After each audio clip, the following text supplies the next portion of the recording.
Hi everyone, and welcome back to Shake It Off with Angela 2.0 Week 18.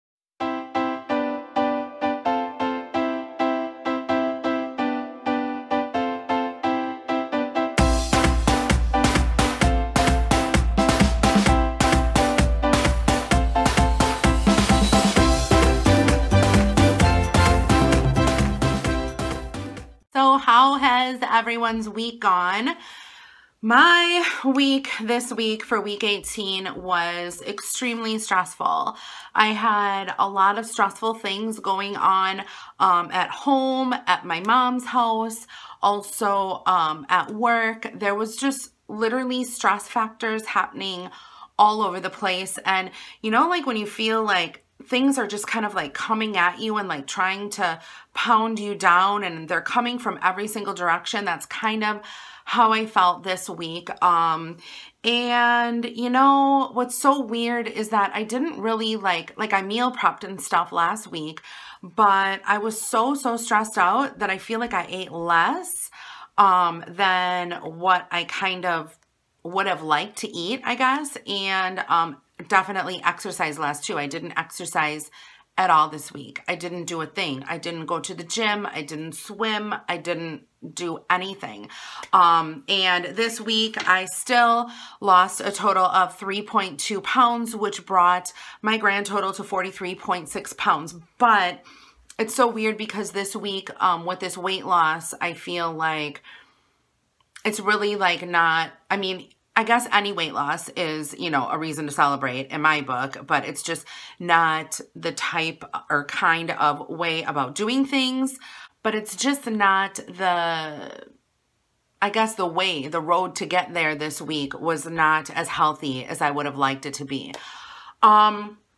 You know, I basically stuck by my food plan and things like that. But like I said, I didn't eat as much as I would have liked. Like snacks, I usually snack a lot more. But I just was so busy doing everything else and kind of like getting stressed out that I really didn't have time to actually sit down and ask myself, am I hungry? It was more like, you better grab that snack and go because you have this, and this to do. So that kind of happened. But I was kind of like searching on the internet a little bit, just like looking up different things about, you know, stress and watching what we eat and how that kind of affects your body. So I did find like 7 tips to go through with you guys today as to what you can do if you're really stressed out and you're still trying to, you know, lose weight, different like just little tips and tricks that you guys can look for. And I will be posting this in my Shake It Off with Angela group on Facebook. So if you guys have not joined that, I highly suggest doing so. The link for that is in the description box. You do have to answer 3 questions, which the answers to the questions are not wrong, but basically I just want to make sure that you guys truly do want to join the group. So anyway, the first thing to do, it says to beat stress fat, is to drop and do 10. There are studies shown that exercise does stop, you know, you from being so stressed out. It will help your stress levels. So they definitely want you to exercise, which is something that I did not do this week, which may have just added to my stress levels. I don't know. Number 2 is go slowly at meals. And this took a really long time for me to learn, but I have since learned it and I don't have this problem anymore. With the exception of the occasional binge that sometimes does still happen. I will always, I feel, have that binge eating disorder in me. It's something that I struggle with, you know, at least I would say a couple times a week. Not to say that I binge a couple times a week, but there are times that during the week I would love to sit down and order Pizza Hut and eat half of the pizza and be so tired from all of the carbs and the sugar that I just ingested that I would just crash and then have heartburn for the rest of, you know, the next few days or whatever. But anyway, so I have learned through my meals every single day to definitely eat slow. Because what can happen is you can be so hungry and then just scarf down your food and still be hungry, but when in fact you're not hungry. It's just your brain trying to like catch up to your stomach.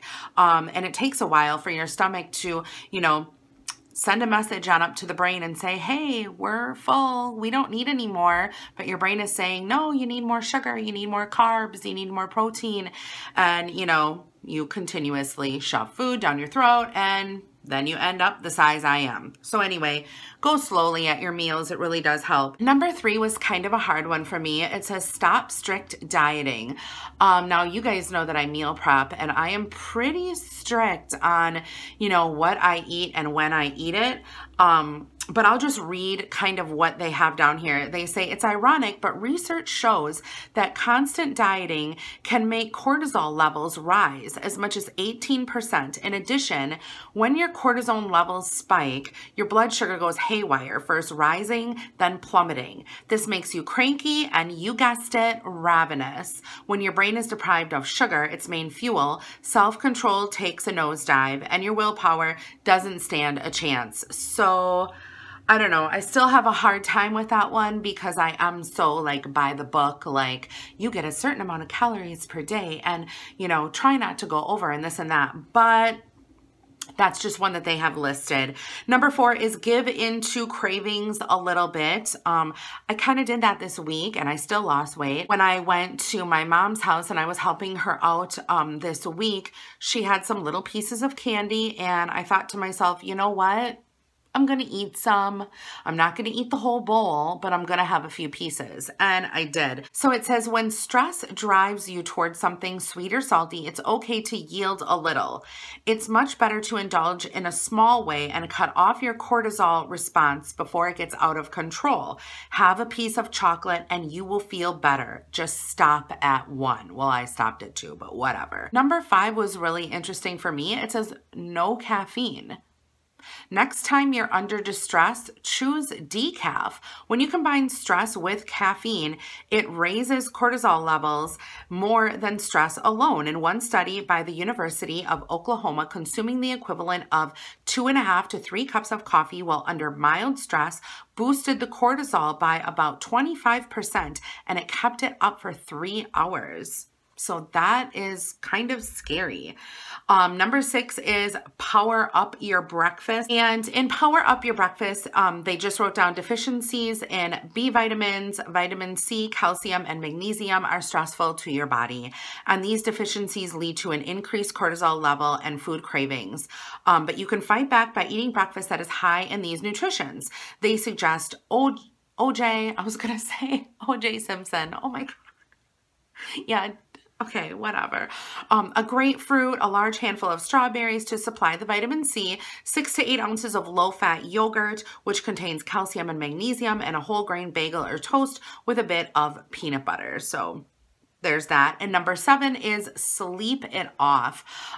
Definitely make sure that you guys are getting enough sleep. It really does, you know, like if you're used to getting like the 7 hours of sleep or 8 hours of sleep a night and you know, go down to that 5 because that stress level is there and you just can't get things out of your brain, your immune system can start to, you know, go down and you can pick up certain viruses and things like that. And it's just, get a good amount of sleep. It'll also help you with weight loss and things like that. So that's kind of what I've been dealing with this week.